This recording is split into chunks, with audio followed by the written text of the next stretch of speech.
Hey y'all, it's Enemy Kim, and today I'm going to be reading the 12th episode of The Promised Neverland.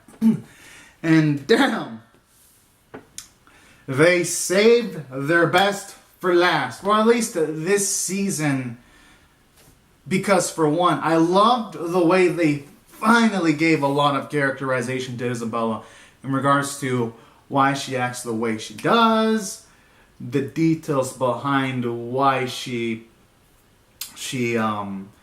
got into like the farm and all that, because I like how they revealed a flashback towards when she was developing feelings for this boy called Leslie, but then one day this person got sent away, so then Isabella wanted to escape, but then the thing is though, when she tried to escape she didn't have any plans, so by the time she was on the cliff she really had no options, and the mom was pretty much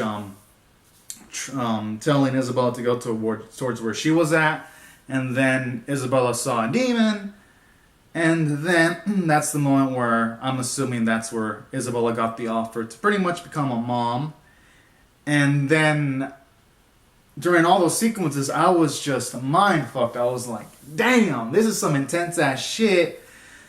And I also like how it's revealed afterwards that the child that Isabella had was actually Ray, because you see Ray singing the song that Leslie used to like play on his instrument, and you had Isabella actually hum that, and she kind of figures out that Ray was the child because Ray was actually singing that same song, because the only person that would be able to know that was Isabella's baby, and then Ray reveals that he actually knew that Isabella was his mother. So I also like how that gives characterization to Ray too as to why he was doom and gloom, because, well, it's like, shit.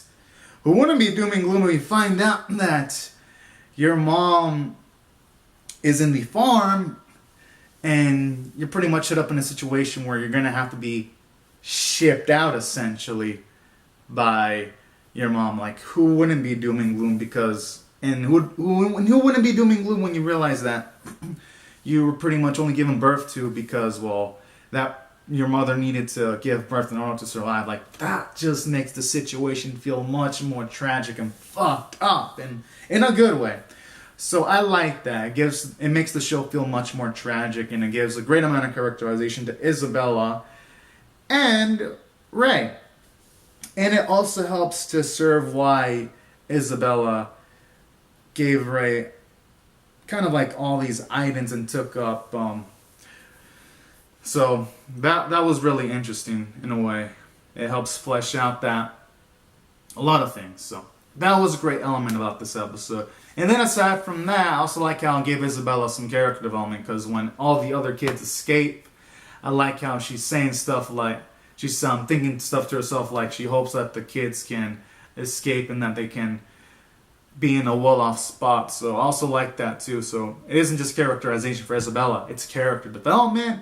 I also love how the episode also gave some character development for Ray when he was humbled because he was surprised that all the kids were able to put it together and also participate in helping escape, and that they were a part of it too. And I also love how it gave Emma some character development, because she actually, you can see that she hella matured, because I love the little sequence where she asks Phil if they want to either escape with them, the people that are 4-year-olds or younger, or if they want to stay so that Phil can figure some way of escaping later on. And I kind of like how Emma actually says that statement, and Phil's like, he's going to stay behind. But then I like how this episode still shows Emma's got that Emma in her, like that never die attitude, when she's all like, she's going to come back in 2 years to help the small kids escape. So I also love those scenes too. They're beautiful, and it shows Emma becoming much, much more wiser. So I also got to give it credit for the character standpoint on also developing Emma. And Phil, like, for him to take up the monumental task of staying in the farm 2 more years to try to find a way for the kids to escape is pretty beastly. I mean, damn. So, oh no, just nothing but great stuff from this episode from a character standpoint for Phil, Isabella, Emma, and Ray. So that's why I thought it phenomenal from the character standpoint. From a story standpoint, it was interesting because now it's up the stakes. Because now you got the demons with weapons ready to chase after the kids. Want to kill any of the kids that aren't high quality grade merchandise. So I like that too. Because it means that if we do get a season 2, it's going to start with guns blazing.